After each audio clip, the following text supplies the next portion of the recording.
Hello everyone, how are you doing? This is MD Tech here with another quick tutorial. In today's tutorial, I'm going to show you guys how to resolve if you're coming across an Unreal process has crashed UE4 Epic Games Launcher. We are very sorry that this crash occurred. Our goal is to prevent crashes like this from occurring in the future.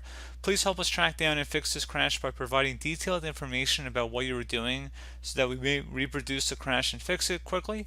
So in order to go about resolving this problem, you can go ahead and just close out of here. All you have to do is open up the start menu, type in Epic Games, go ahead and open up the Epic Games launcher.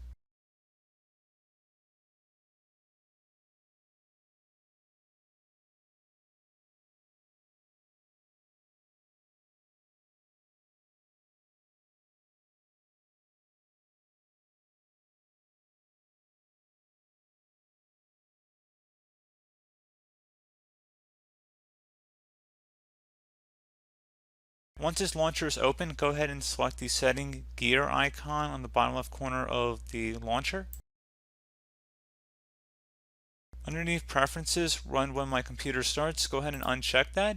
Close out of here, restart your computer, and that should hopefully be able to resolve the problem. So as always, thank you guys for watching this brief tutorial. Do hope I was able to help you out, and I do look forward to catching you all in the next tutorial. Goodbye.